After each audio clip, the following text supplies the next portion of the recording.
যানজট নিরসন এবং যাত্রী সেবার মান বাড়াতে ৮০-র দশকে নওগাঁ শহরের প্রবেশমুখ বালুডাঙ্গায় কেন্দ্রীয় বাস টার্মিনালটি স্থানান্তর করা হয়।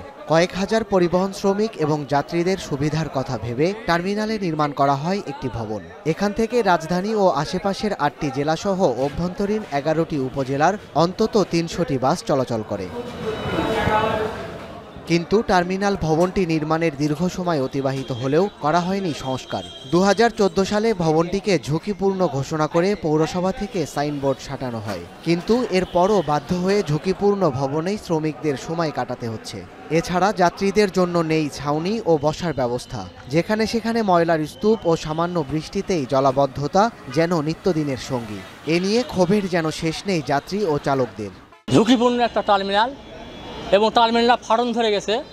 ফাটন অবস্থায় আমাদের তাও এখানে আমাদের থাকতে হয়। যারা হেল্পার, সুপারভাইজার, ড্রাইভার যারা আছে তারা যাবে কোথায়? এই রোদের মধ্যে কোথায় যাবে? এখানেই থাকতে হয়। মনে হয় যে এখনই বোধহয় ভেঙে আমাদের মাথায় পড়বে বা বৃষ্টি আসলে আমরা সেখানে বসতেও পারবো না। মালিক ও পরিবহন শ্রমিকরা দীর্ঘদিন ধরে দাবি জানিয়ে আসলেও বছরের পর বছর মিলেছে শুধু আশ্বাস। এখন পর্যন্ত সংস্কারে কোনো উদ্যোগ নেওয়া হয়নি বলে জানান পরিবহন খাতের নেতারা।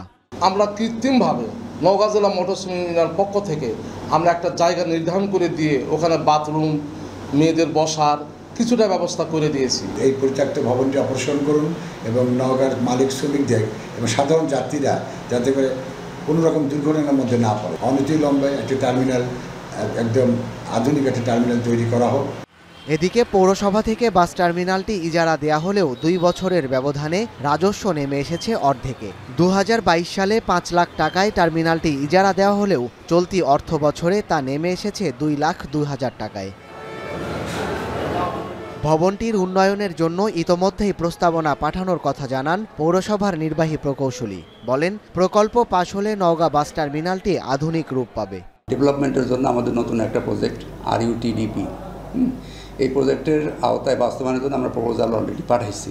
তো এই প্রপোজাল অনুমোদন হয়ে আসলে তখন আমরা আধুনিক একটা বাস স্ট্যান্ড, পৌর বাস স্ট্যান্ড হিসাবে আমরা সেটাকে গড়ে তুলতে পারবো এবং তখন আমাদের রাজস্ব ক্রমান্বয়ে বৃদ্ধি পাবে বলে আমরা মনে করি।